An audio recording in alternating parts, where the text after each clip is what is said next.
Hello friends, welcome to my safety training center. So friends, आज हम बात करेंगे एडनॉक का। ये पेपर 4 है, शॉर्ट टेस्ट है। मान ली आपके लिए जॉब परफॉर्मेंस के लिए बहुत यूज़फुल डॉक्यूमेंट्स है ये एनर्जी आइसोलेशन।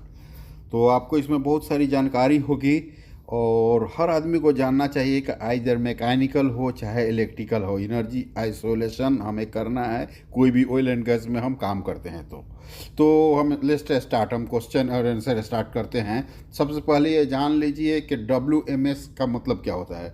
WMS क्या फुल फॉर्म होता है? Work management system. यानी जो भी वर्क है एडनॉक फील्ड के अंदर, इसके अंडर में मैनेज किया गया है।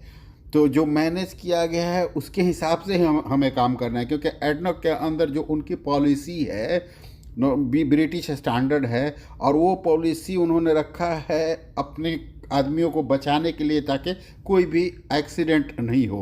अभी जान लें कि WMS के अंदर 5 एलिमेंट्स आते हैं। वो 5 एलिमेंट्स कौन से हैं? स्क्रीन से आप स्क्रीन शॉट ले सकते हैं। JSA energy isolation, PTW temporary डेफिट, simultaneous operation है।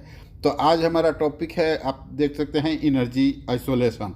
तो इसके हवाले से हमारी बातें होंगी कि एनर्जी आइसोलेशन क्यों इम्पोर्टेंट है ऑयल एंड गैस सेक्टर में। मैंने उनका क्वेश्चन आंसर यहाँ पे रखा हुआ है, जो उन लोग पूछते हैं वही, और मैं एक्स्ट्रा अपनी तरफ से कुछ चीज़ें बताता हूँ जो आपको इंटरव्यू में काम आएगा, इम्पोर्टेंट होगा। तो आप कभी भी कोई भी पूछेगा कि एनर्जी आइसोलेशन क्यों इम्पोर्टेंट है, तो इसकी इम्पोर्टेंसी आप बताना है। आगे क्वेश्चन देखिए कि as per WMS energy isolation which of the following, इसमें से कौन सा सही है? क्या आइसोलेशन रिकॉर्ड होना चाहिए रजिस्टर के अंदर?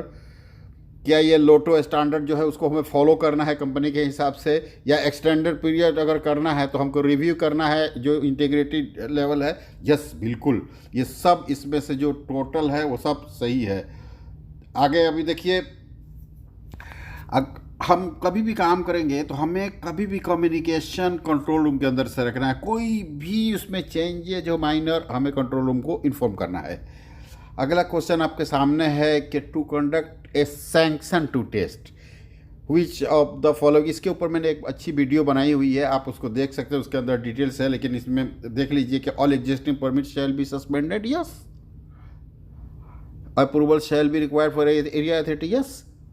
A separate STT form shall be utilized to record signatories, yes। ये चीज़ें हैं। तो आप ये क्वेश्चन का मैंने जहाँ पे वहाँ पे मैंने एक मार्क्स दे दिया है ताकि आपको समझ में आए कि कौन सा क्वेश्चन सही है और कौन सा उसका आंसर सही है। क्वेश्चन आंसर ये साथ में ही हमने रखा है इजी के लिए आप लोगों के। सो अगला 5वां क्वेश्चन आपके सामने हाजिर है कि is a work permit required for installing blind mechanical isolation है ये। तो कभी भी हम कोई भी आइसोलेशन करें, चाहे मैकेनिकल हो या इलेक्ट्रिकल हो, हमें परमिट की ज़रूरत हमेशा है। इसमें कोई कंप्रोमाइज़ नहीं है। आप देख लेते हैं, ब्लाइंड पीस ने कुछ रख दिया है ताकि आपको समझ में आएगा इजी वे में। आगे के describe the difference between process and mechanical isolation. Process isolation क्या है, मैकेनिकल आइसोलेशन क्या है? प्रोसेस आइसोलेशन में आप देख लीजिए, valve isolation which enable the insertion of a mechanical isolation down stream.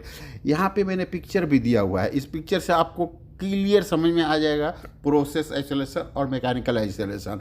Mechanical देखिए, प्रोसेस आइसोलेशन में जो वाल्व आइसोलेशन है, और मैकेनिकल आइसोलेशन में वेरी इजी आंसर ये है कि फिजिकल आइसोलेशन है, जिसमें हमें जो पर्सनल प्रोटेक्टिव इक्विपमेंट हमें पहनना पड़ता है कि कोई मैकेनिकल में, ताकि कोई खतरा नहीं हो। आगे देखिए, describe the energy isolation hazard factor assessment tool. ये क्या है? तो यहाँ पे आंसर आप देखेंगे तो आपको मिलेगा HFA is a tool used by ISA in order to determine baseline isolation standard. ये आंसर है। मैंने उसका कुछ डिटेल्स भी लिख दिया कि HFA क्या होता है, हजार्डस फैक्टर असेसमेंट टूल उसको बोलते हैं। ISA क्या होता है? आयन आइसोलेशन अथॉरिटी होता है। वो आदमी जो ओवरऑल रिस्पॉन्सिबिलिटी होता है आइसोलेशन के टाइम में।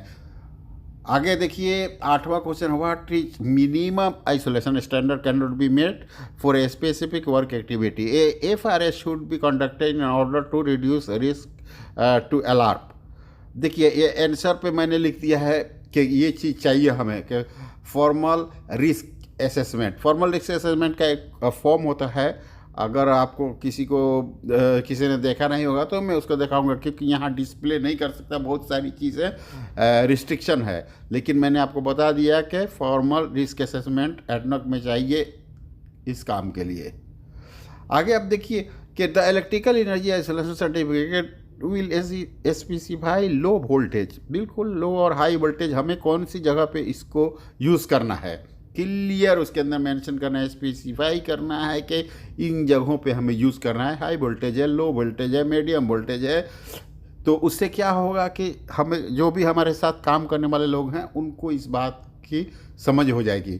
सैंक्शन टू टेस्ट, जैसे पहले एक क्वेश्चन था, वही always required at the end of the work activity to test the equipment.